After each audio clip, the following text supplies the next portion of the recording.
Antes de mais nada, quero agradecer ao Charlie por essa oportunidade. Eu acho que deve ter alguém aqui que me conhece já de longa data. Eu sou um cara que eu venho de um outro meio, não vou falar, de um outro, mas sempre trabalhei com banco de dados. Eu tenho mais ou menos 20 anos de banco de dados aí, e tem uns 2 ou 3 que eu já comecei aí com o Postgres em produção. Trabalho para uma empresa financeira no Vale do Silício, e a gente tem muitos elefantes por lá, e replicação e tudo mais. E no setor financeiro a gente fala muito de segurança o tempo todo. E a gente acredita que segurança realmente é um trabalho de todos. Todo mundo que está envolvido nessa cadeia de entrega de software, todo mundo tem que fazer um pouquinho sobre segurança. Não é isso aí, Charlie? Bom, meu muito obrigado a você, obrigado por vocês terem vindo aqui. E vamos começar, né? Falar de Postgres Security.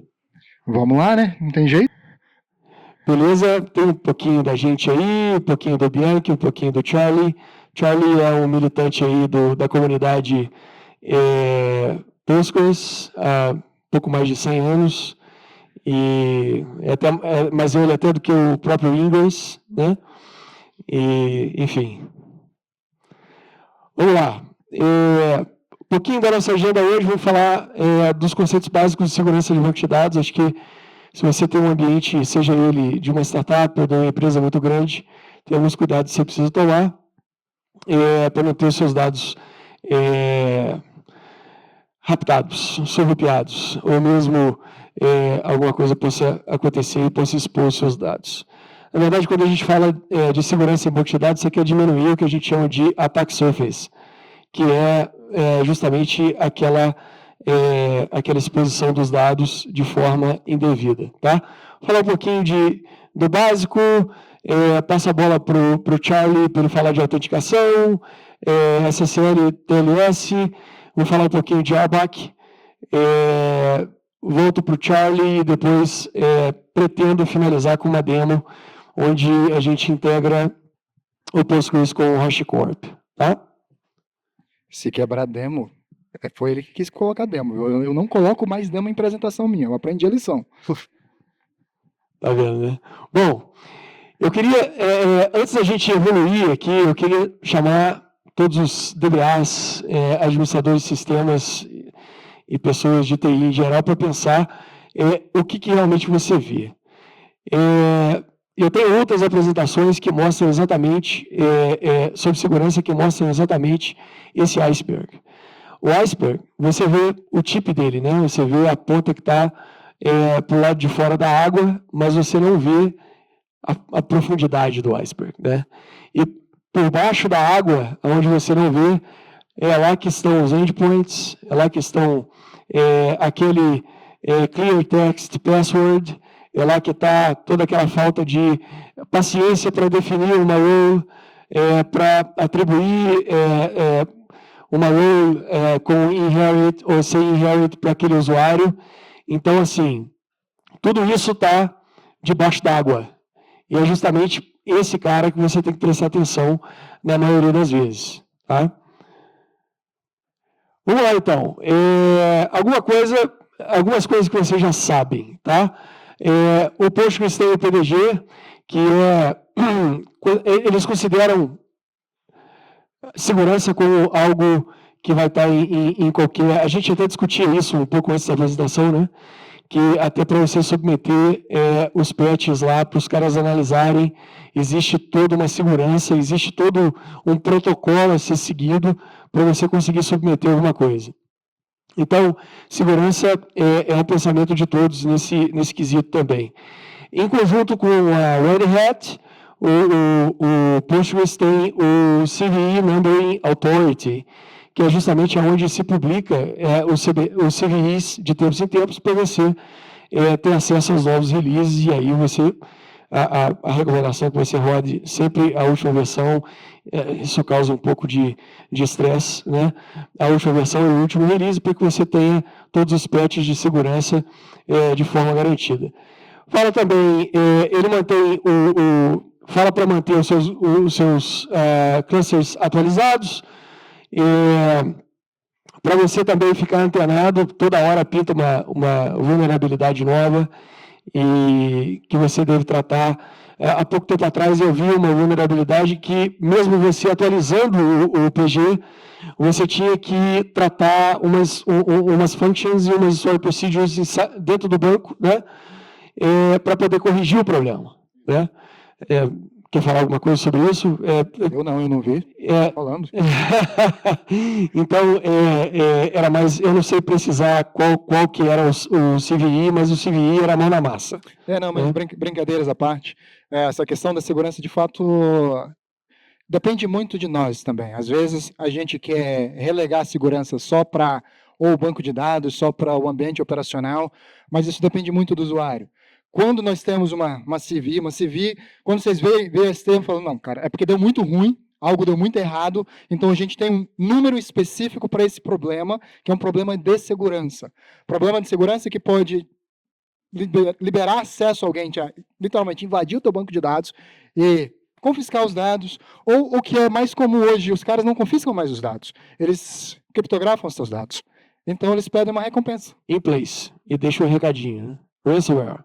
Exatamente. Então, assim, às vezes, ter os dados expostos é muito ruim se você tem, por exemplo, dados pessoais. Existem muitas regulamentações hoje. O Brasil tem regulamentação da Lei Geral de Proteção de Dados. Na Europa tem as regulamentações. Dependendo de quais e como os dados são expostos, pode ter uma multa tão grande ou a empresa perder tanto a credibilidade que ela simplesmente quebra.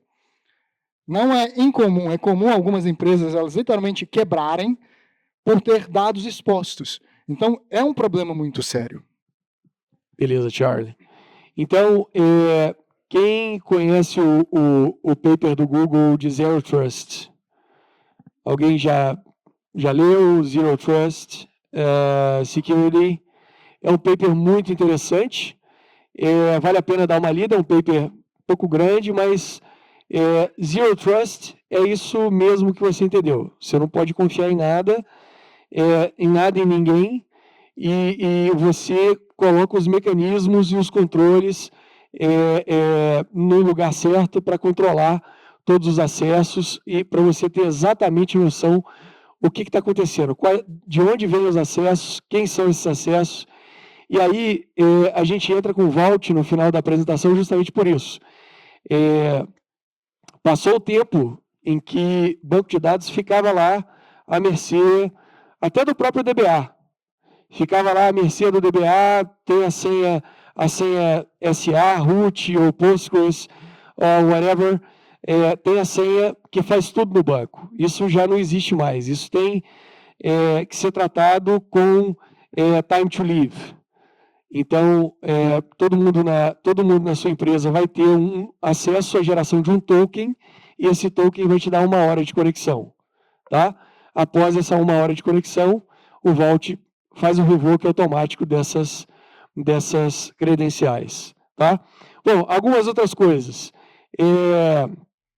SSL, TLS, mandatório. Se você tem uma instância lá na sua empresa que ainda não está usando TLS ou SSL, a qualquer momento pode alguém entrar no meio dessa comunicação, até existem táticas para poder quebrar esse MTLS e inverter os bytes para poder pegar essa informação. Então, assim, já não se usa mais banco de dados sem criptografia em trânsito e também at rest, né? E uma coisa que eu vi no mercado financeiro é que não se usa pacotes pré-compilados. Compile o seu pacote, testes de vulnerabilidade vão acontecer e você precisa passar um relatório de todos os testes que foram feitos naquele código antes que isso vá para a produção. Contigo, Charlie. Então, vamos lá, né? Com relação à questão da segurança do banco de dados, nós temos camadas. Todas as vezes que nós formos falar em segurança, nós vamos eventualmente falar em camadas, porque a segurança ela não nasce no banco de dados, a segurança nasce no seu cliente, em quem está usando o banco de dados. Claro que, da ponta do banco de dados, nós vamos tentar forçar ou enforçar algumas coisas com relação à segurança. Como nós falamos aqui, a questão de certificação, SSL e TLS. É mandatório que nós utilizemos criptografia em trânsito. O que é criptografia em trânsito? Como o nome diz, os dados que vão transitar, eles precisam estar encriptados. Então, você abrir uma conexão para o banco de dados, como é que eles funcionam? O cliente ele vai mandar um ping para o banco de dados. Vamos supor que você está utilizando o PSQL. O PSQL vai dar um ping para o banco de dados, para o Postgres, e fala, Postgres, beleza? Mano, eu quero conectar. O Postgres vai responder para ele, cara, você quer conectar? Tá, seguinte, deixa eu dar uma verificada primeiro, para ver se você está nos IPs aqui que eu vou deixar você conectar. Se tiver, o Postgres vai responder, tá, beleza, olha, eu suporto esses protocolos de comunicação. Se não tiver, o Postgres simplesmente vai responder, mano, eu não conheço o teu IP, não sei quem você é. Cara, acabou a conversa. Vou começar a te ignorar. Então, a comunicação começa aí. Mas vocês estão vendo que nós já passamos vários dados, antes mesmo de nós começarmos o processo de autenticação. Então, quando nós começamos isso aí, o cliente vai falar, mano, é o seguinte, olha, eu quero conectar, mas eu consigo utilizar criptografia, SSL ou TLS. O Postgres vai validar. Beleza, eu também consigo utilizar. Vamos começar essa comunicação. Se o cliente não informar, quando chegar lá, se o Postgres ele tiver configurado para somente utilizar TLS e SSL, o que o Postgres vai fazer? Fala, mano, é o seguinte, dentre as formas de comunicação, eu só aceito SSL. Se o cliente suportar, beleza. Se o cliente não suportar, o Postgres vai calar. Acabou. A gente não conversa mais. Eu não gosto de você. Você não usa SSL e TLS. Então, essa comunicação entre o cliente e o PG, entre o Postgres, ela precisa estar criptografada. Porque o que acontece? Vamos supor que nós estamos trabalhando no mercado financeiro, nós temos nossa empresa maravilhosa, a gente faz aí 150 bilhões de dólares por ano. Coisa pequena, estamos começando a operação agora. Startup. E a gente tem um funcionário que o cara é visionário. Ele percebeu que a gente não está utilizando comunicação criptografada, ele foi, cara, eu consigo pegar os dados aqui, modificar um pouco, e o seguinte, toda transação, eu vou inserir aqui um pequeno transferência aqui, ó, vou adicionar alguns centavos para minha conta. Bem, como a gente não tem, a nossa comunicação não está criptografada, ele pode fazer isso de várias formas. Ele pode simplesmente pegar o usuário que a aplicação está utilizando para o banco de dados, ele pode colocar literalmente um proxy no meio, pegar todos os SQLs que vêm para cá, transformar esses SQLs e mandar para o banco lá. E aí, quando vier o processo de auditoria, o que acontece? Não, essa comunicação aqui está vindo do cliente. A auditoria talvez até pegue, dependendo de como a gente está trabalhando, e a gente vai falar sobre a auditoria depois, mas vai ser um processo muito mais complexo, muito mais complicado. Por quê? Porque o cara, ele não precisou ir no banco para dar o update. Ele transformou a comunicação no meio do caminho. Pô, parece coisa de ciência, né? Mas já aconteceu. Isso é coisa que já aconteceu. Tem um testezinho que por curiosidade, pode ser feito. Colocar um Wireshark entre o cliente e o servidor sem TLS e com o TLS. Né? Você consegue facilmente ver o que é criptografado e o que não é. E o interessante é que o Wireshark, ele já reconhece um protocolo, ou o pacote, quando vem um pacote do PG ou um pacote de outros bancos, ele já conhece aquele protocolo, ele dá a informação, fala, mano, tá aqui, ó, tá aqui o SQL que tá vendo nesse pacote. Então, assim, é algo extremamente trivial alguém entrar no meio do caminho. Então, assim, a gente não quer, né? Então, claro, a nossa startup, nós estamos utilizando a CSL e TLS. Claro. Ops. É justamente o que pode acontecer nesses 3 eventos Sim. que são os mais comuns que acontecem em incidentes de segurança em banco de dados. O eavesdropping, que é justamente você começar a desviar aquele contato, aquele fluxo de informação que sai do cliente, que tem como destino o servidor, servidor de banco de dados. Você tem o main in the middle, que também é parte disso.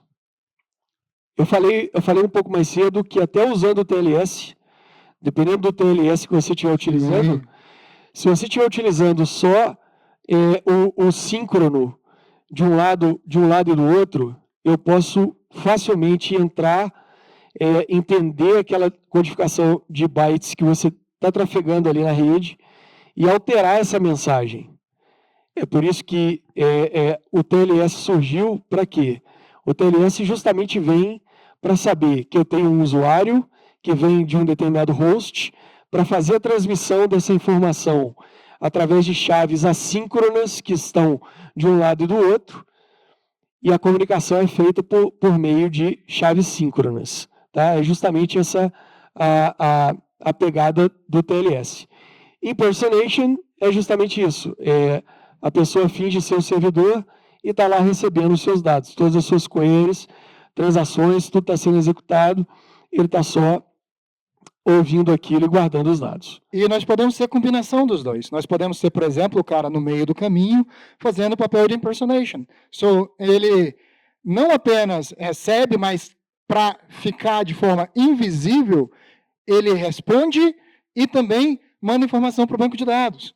Então, nós podemos ter mais de um papel executado pela mesma pessoa. Então, maravilha. Nós precisamos configurar o PG. Quando nós vamos configurar o Postgres, tem algumas variáveis que a gente precisa configurar para que o pessoal possa acessar. É muito comum o pessoal instalei o meu PG, estou conectando o meu banco de dados, e aí eu passo para o meu programador para conectar no banco de dados. Cara, eu não estou conseguindo conectar no meu banco. Não, mas eu estou conectando. Não, mas eu não estou. A gente percebe que nós não liberamos a porta.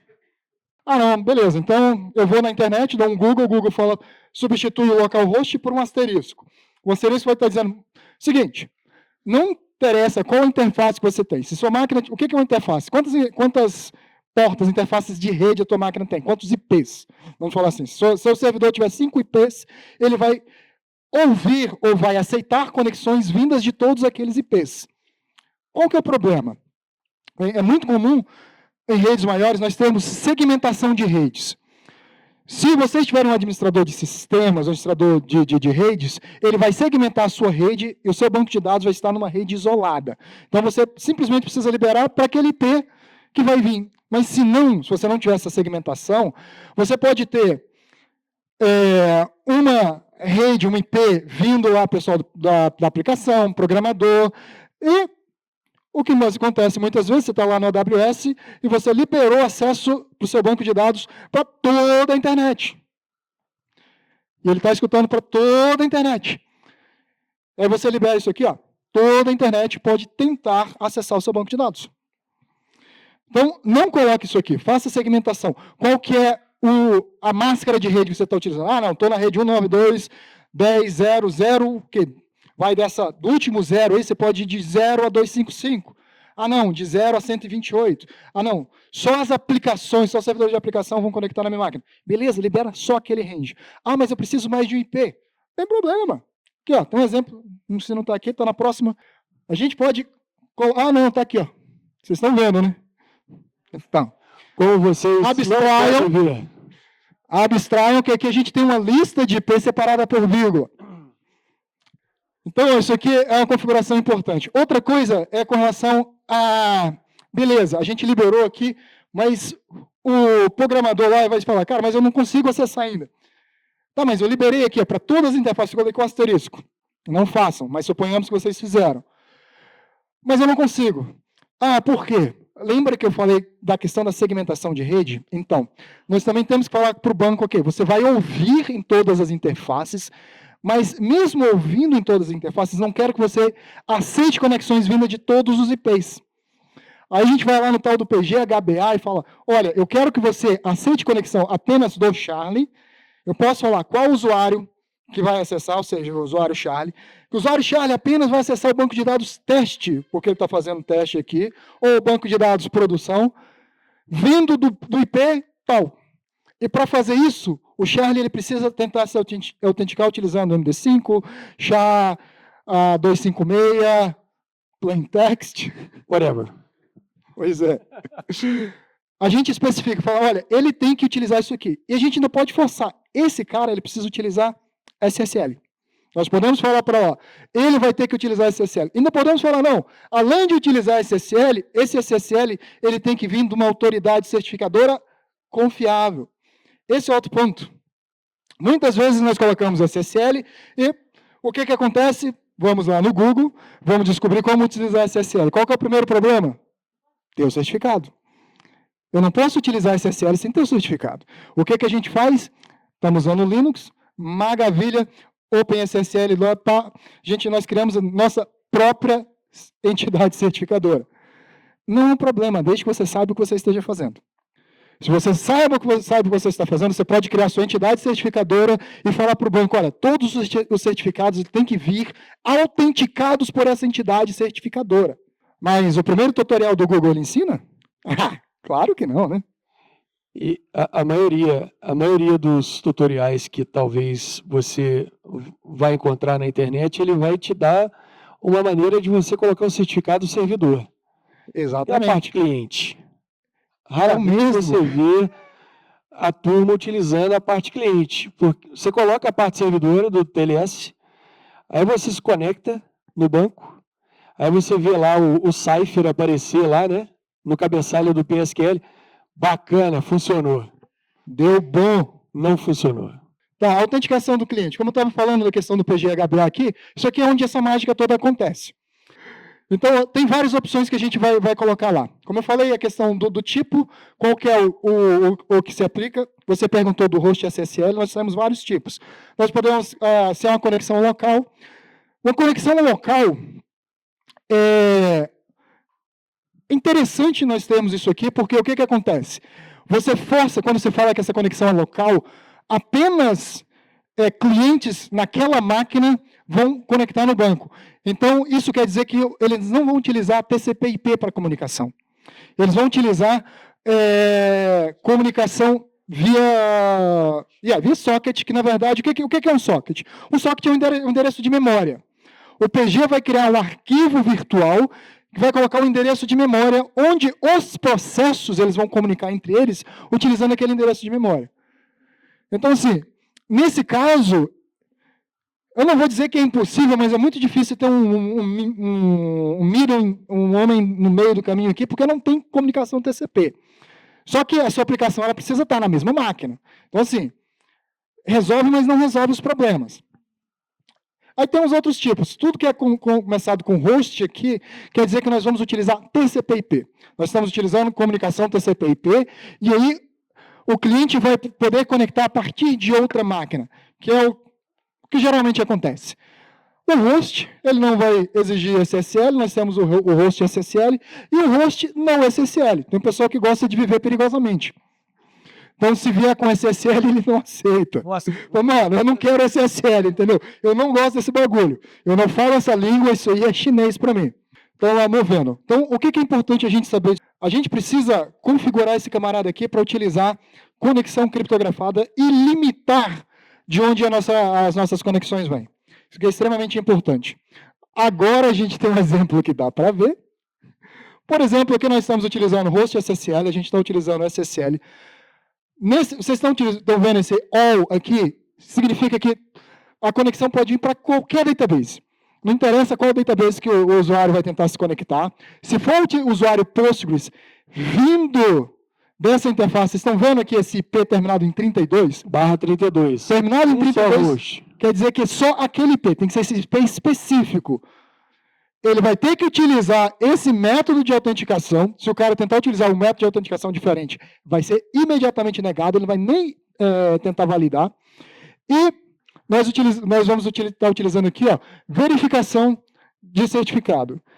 Existem várias formas de verificar o certificado. Não vou entrar em detalhes aqui, porque a gente está meio curto de tempo, mas, por exemplo, nós podemos fazer uma verificação full. Verificação full, a gente vai verificar se o nome do cliente confere, se o IP confere, se o host confere, se a assinatura confere. Então, assim, tem vários tipos de verificação. Isso é extremamente importante. E é extremamente importante cada cliente ter um certificado exclusivo para aquele cliente. Porque uma coisa que eu vejo comum também, eu falo, beleza, eu criei minha entidade certificadora, ou então eu fui lá no Google, comprei o certificado para todos os meus clientes, e todo mundo utiliza o meu certificado. Mano, aí não dá, né, mano? Pelo amor de Deus, né? Não vamos fazer isso. Tá? Caso clássico. Exatamente. Vamos ter um certificado para cada cliente, porque senão como é que a gente vai validar o cliente? Então, são coisas extremamente importantes. Só uma coisinha rapidinho. Lá na sua configuração, não chega lá e remove aquela primeira linha, não, tá? Quando você reinicia o Postgres, o que acontece quando o Postgres reinicia? O usuário Postgres, ele vai lá no template 1 e verifica se está tudo lá certinho. Aí ele bota a instância no ar. Então, sem essa primeira local, por isso que é indicado até mapear isso no Identifile, fazer como peer direitinho e ter certeza que quem pode fazer o sudo-su para o usuário Postgres é só gente autorizada. Exatamente. Importante. Vamos lá. Tá. O PGA Ident. Nós podemos ter vários tipos de autenticação diferente.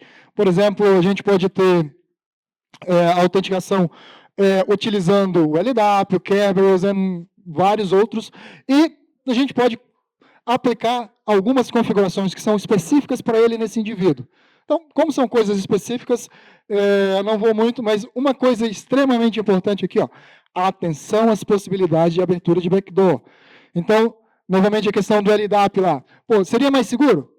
Não necessariamente. Dependendo do que a gente faz, na verdade, nós estamos abrindo isso aqui. Ó. Nós podemos estar garantindo usuários que não deveriam ter acesso ao banco de dados, mas porque eles são um usuário que estão cadastrados lá no nosso LDAP, que infelizmente a gente não fez o dever de casa, eles vão estar acessando lá. E, na maioria dos casos, o maior inimigo não é o cara de fora, é o funcionário da empresa. Então, às vezes o funcionário é mal intencionado, ele causa muito mais problema, muito mais prejuízo do que um hacker. Mais alguns exemplos aqui.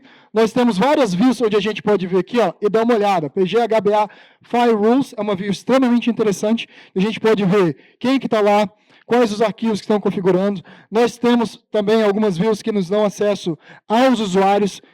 Sempre dê uma olhada lá para ver quais são os usuários que vocês têm no banco de dados de vocês, quais os privilégios. Aquele camarada está com super user, ou então está create DB, create database and create role. São coisas extremamente importantes. Não marginalizem as permissões.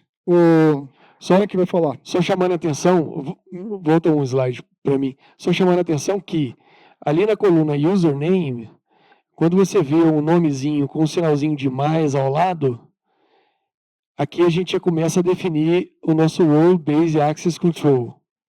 Ou seja, aqui são os nomes dos grupos. Tá? Se o usuário é parte daquele grupo, ele já consegue acessar através dessa configuração. Então, algumas recomendações aqui. Ó. Claro, senhas fortes. Não utilize o método trust. O meu usuário não consegue conectar no banco de dados. Ele esqueceu a senha. Eu coloco um trust lá. Então, nunca vai pedir senha para ele. Qualquer indivíduo que está vendo aquele nunca mais muda, né? Pois é, e nunca mais muda. Então, são algumas recomendações que às vezes podem parecer genéricas, pessoal, podem parecer comum, coisa besta, mas é porque a gente vê isso demais. Se está aqui é porque a gente viu mais de uma vez, e acontece demais.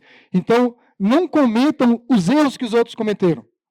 Se forem cometer erro, pelo menos sejam criativos, cometam um erro novo. Pelo amor de Deus. Então, que é basicamente a questão do que a gente havia falado, da questão da geração dos certificados, os comandos aqui tem uns... tem azul aqui, bastante coisa. Certeza que vocês estão vendo. Mas o que importa saber aqui é, como eu falei, nós podemos criar a nossa própria entidade certificadora. Esse não é o problema. O problema é não saber o que nós estamos fazendo. É simplesmente seguir tutoriais, igual esse que a gente está aqui, sem pensar. Só porque nós estamos colocando aqui, não quer dizer que é bom para você. Lembra do disclaimer. A gente não se responsabiliza. Pode dar muito ruim. E se der muito ruim, se você precisar de consultoria, o Bank trabalha com isso também. E se ele não resolver, entendeu? Talvez eu consiga, não sei. Mas vamos lá, brincadeiras à parte, pessoal. Então, é extremamente importante. A questão desse slide é justamente a parte cliente. A gente consegue ver que o common name muito, muito importante na geração do certificado, ele tem o nome do usuário, tá?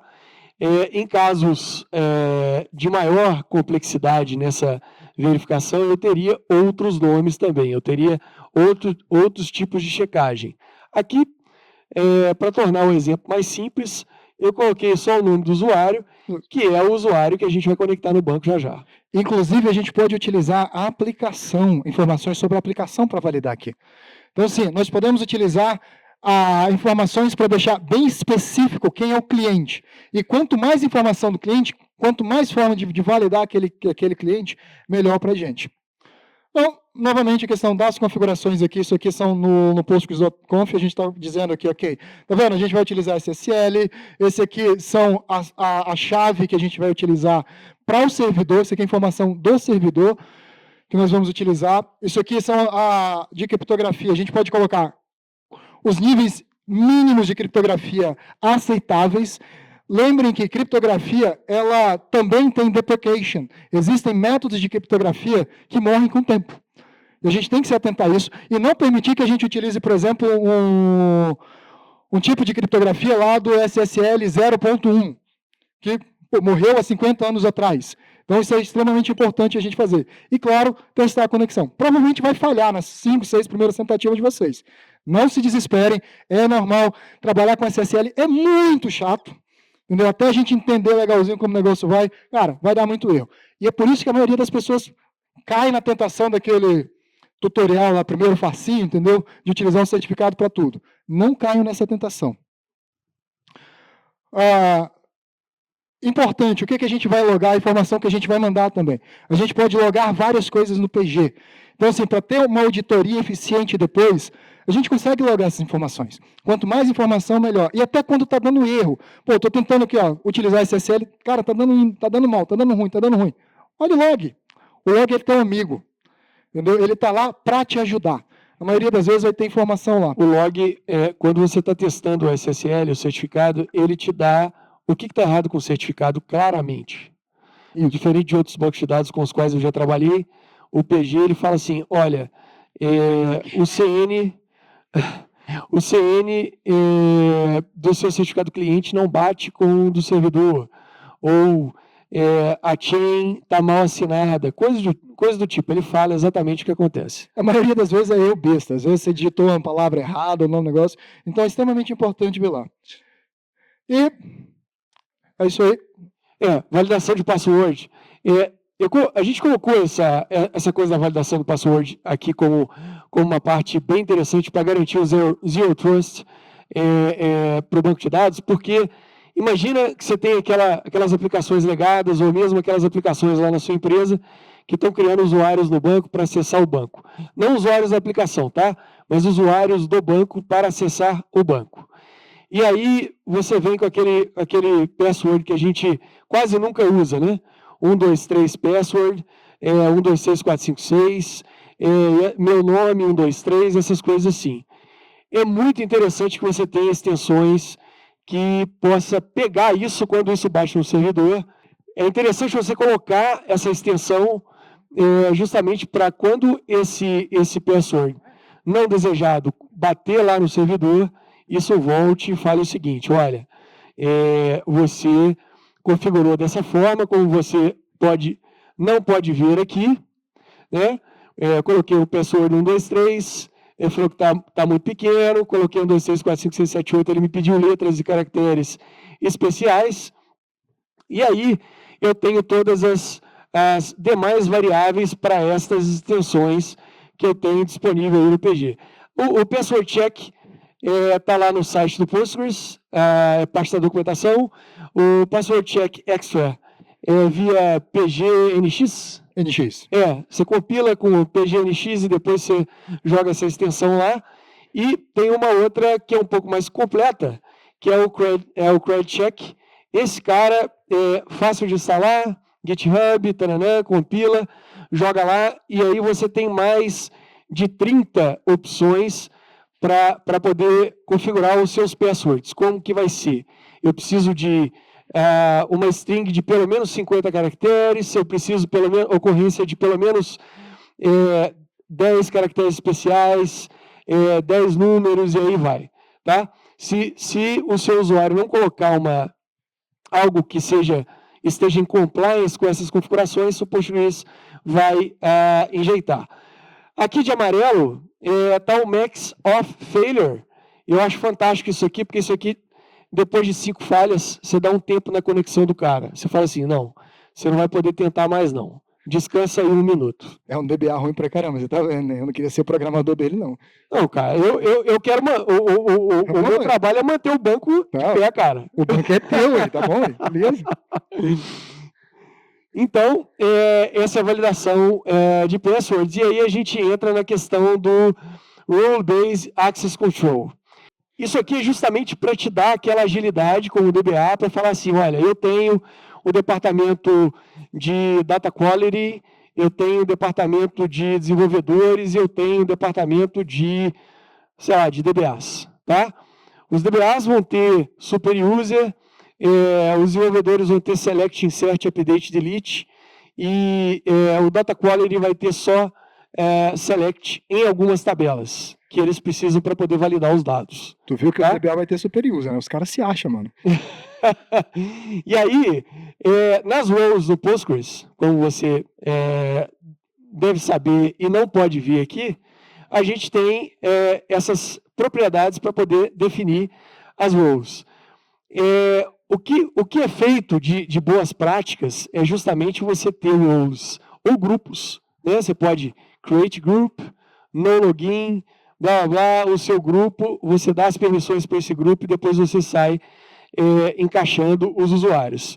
Lembrando que o inherit, ele é by default, ele é o padrão, e é o mais interessante para você ter lá, por exemplo, você tem o seu grupo lá de DBAs, e aí você tem o Fábio, que coloca lá e ele já vai, o usuário do Fábio já vai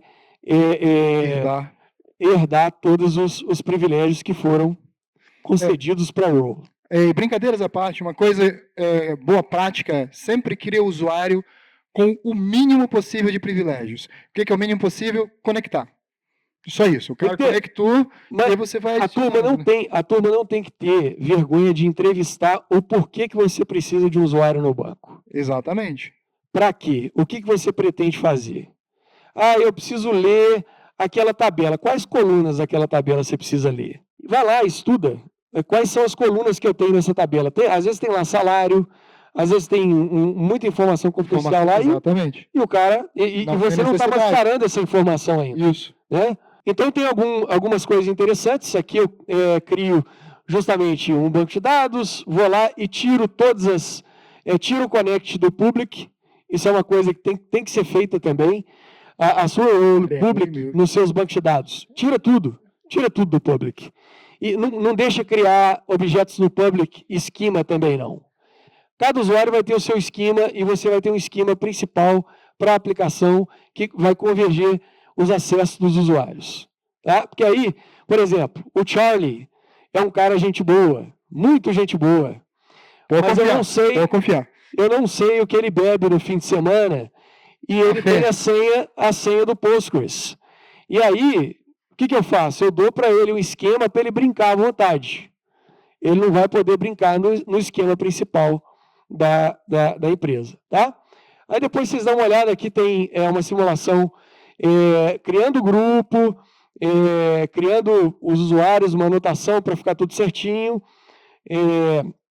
Bom, já falamos bastante dessas questões. Tem também a combinação do que a gente viu no PG-HBA com o nome das roles. Vocês lembram lá que a gente colocou o maisinho, DBadmin, e aí todo mundo que fizer parte do DBadmin, que vier daquele range, daquele CIDR de IPs, pode acessar o banco. Né? Coisas desse tipo. Uma coisa interessante que tem nesse slide aqui é que quando você vai lá e faz assim, create, role, ou user, XYZ, with password 123, esse comando integralmente ele estará no log, para qualquer pessoa que tenha acesso verificar a senha desse usuário. Tá? Bom demais. O que você tem que fazer é desligar o log naquele momento. Coloca numa transação a criação desse usuário. Tá? Coloca numa transação, faz log statements none, cria o usuário com o password e volta para o valor do log statement anterior. Sabe o que é legal, Bianchi? O pessoal protege o banco de dados, cria criptografia, faz tudo perfeito e tem um agregador de log. E o agregador de log lá no Splunk, lá na AWS, entendeu? Onde não tem nem senha. Justamente. Aí você procura lá o if password, você começa a pegar o password da turma toda, né? Aí não é legal. Uma outra coisa, o metacomando \password. Boa tarde. Eu queria saber se tem alguma forma de eu como super user ali, criar um usuário para alguém sem saber a senha dela. Ou eu obrigatoriamente tenho que criar a senha para a pessoa e depois ela muda? Existem formas... Bem, você como super user, você vai saber a senha dela na hora de criar, exatamente, não tem como. O que dá para você definir é que ela precise modificar a senha no primeiro acesso. Ou usa um LDAP. Aí não tem para onde correr. Mas na hora de criar, para ela poder acessar, ela precisa da senha. Então você tem que informar a senha para o banco de dados. Aí, infelizmente, não tem para onde correr. Obrigado. Ou utiliza o Vault. Utiliza o Vault. Vai ficar tudo lá dentro do Vault. Quando você faz o rotacionamento, só ele sabe agora. E pode pedir para o Vault mandar a requisição para ela criar a senha também. Isso. Bom, só falar do metacomando ali, \password. Esse cara, se você conecta com o usuário Fábio e fala assim, eu vou mudar o meu password. Esse cara já vai jogar o password já transformado para o que está configurado em password encryption. Ou seja, recomendo que você coloque o Scrum 256 SHA-2 SHA-256, tá? Que aí ele já faz essa alteração e loga. O clear text não vai para o log. Bom, aí a organização dos usuários é um simples do detalhado. Aí tem as roles, depois vocês dão uma olhada como que se trabalha. Isso aqui foi interessante porque eu tenho uma implicância especial com o metacomando \copy. Eu acho que esse \copy é um grande problema. É um grande problema que a gente tem no banco, tá? Que ele lê os arquivos que estão no cliente para o banco de dados. Você tem que tentar o máximo possível não deixar que o usuário faça isso. O PG Audit, na verdade, é uma ferramenta de auditoria, de logs. É extremamente interessante, dá para a gente auditorar é ótimo, dá para a gente auditar bastante coisas. Então, tem a documentação dele lá, mas como a gente quer ver a questão do Vault aqui quebrar, eu vou dar os 5 minutos aqui para o Bianchi. Surgiu a demanda, então, quando a gente trabalha com banco de dados, a questão de acesso é uma questão muito importante. Como que as pessoas acessam o banco, aonde que esse banco está disponibilizado e por que as pessoas acessam esse banco. Então, na maioria das vezes, pensou-se em obter mecanismos externos ao banco para poder falar o seguinte, olha, eu tenho esse número de usuários, eles são DBAs, eles são desenvolvedores e eles precisam realmente interagir com o banco de dados. Mas a grande questão do banco de dados é o seguinte, eu vou te dar Select, Insert, Update no banco de dados, você vai ter os seus privilégios, mas quando você acessa, até quando a sua conexão vai ficar no servidor aberta. O seu laptop pode ser alvo de roubo, tem alguém olhando por detrás do seu ombro para saber o que você está fazendo, para roubar as informações. Tudo isso é uma questão de segurança mesmo. Então, criou-se a oportunidade de se ter algo integrado. Para quê? Para a gente poder gerar esses tokens, né? Que é o que realmente o HashiCorp... Alguém trabalha com HashiCorp Vault aqui? A finalidade do HashiCorp Vault é justamente te entregar um token. Esse token tem uma política de acesso no próprio Vault para você acessar determinadas credenciais, ou esse token também pode ter um TTL. Todo mundo sabe o que é um TTL aqui, né? Um time to live, ou seja, ele tem um tempo para que ele seja extinto. Se você criar um token de 2 minutos, depois de 2 minutos ele morre. Você pode criar um token de 2 minutos, podendo ser renovado durante 10 minutos, e aí você pode renovar por 5 vezes, 4 vezes, 5 vezes, até que esses 10 minutos atinjam o seu tempo final, e aí você perca o acesso. Como que você perde o acesso? Bom, tá meio estranho aqui, mas eu vou tentar. Tá? Desse lado, onde eu estou aqui, eu tenho o meu Vault. Tá? Inclusive a conexão quebrou. Já deu um broken pipe lá. Ó. Eu vou mostrar para vocês aqui o que eu já criei, porque eu não ia criar isso aqui junto com vocês, né? Com certeza. O que a gente pode fazer depois, pessoal, vocês entram em contato com o Charlie e a gente faz um YouTube live. How can I say that? Toca o barco, depois a gente fala. E aí a gente faz uma live no YouTube só para falar de Vault e Postgres. Tá? Essa é uma ideia interessante. Então aqui, o que eu fiz? Vocês conseguem ver, gente? Não, né? Mais ou menos. Bom, criei uma rolezinha, dei privilégios para ela. Essa rolezinha aqui vai ser o meu usuário root lá no Vault. Tá? Criei uma role. Esse cara é a configuração do banco. Eu crio lá no Vault. Esse cara é justamente para falar assim, olha, quando eu requisitar a minha configuração de Vault do banco, você vai nesse banco. Então aqui eu tenho usuário, senha, a URL do banco, tudo certinho. E aqui eu tenho o usuário que eu vou criar quando eu requisitar as minhas credenciais dinâmicas para acessar o Postgres. Tá?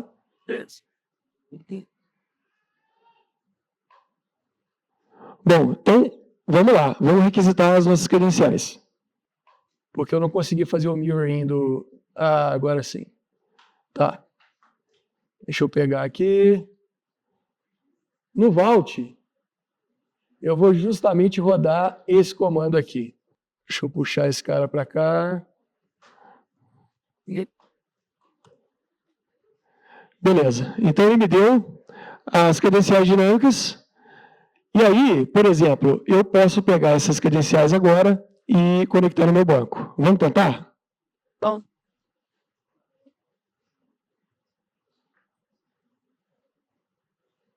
Deixa eu só achar o comando aqui.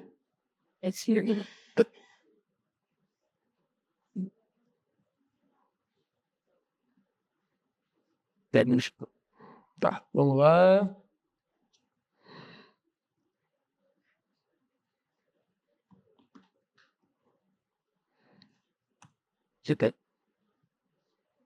Tá dando para ver, pessoal?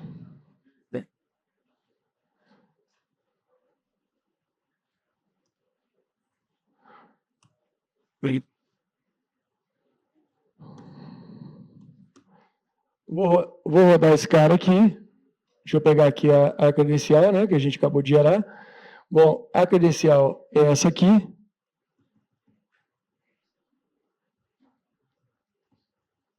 Vou colar esse cara aqui. E aí... Vai.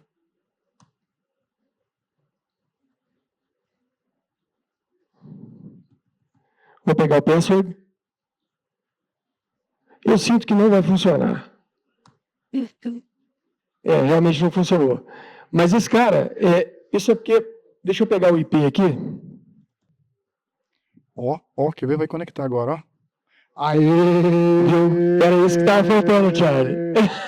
Bom. Então é isso, ó. Essa credencial ela foi gerada com 5 minutos, tá? Depois, quando esses 5 minutos zerarem, se ninguém fizer o renew, que a gente chama de lease time, é o tempo do token. Ele vai rodar o revoke, ele vai rodar o contrário daqueles comandos que geraram as credenciais. E é isso, pessoal. Valeu! Muito obrigado.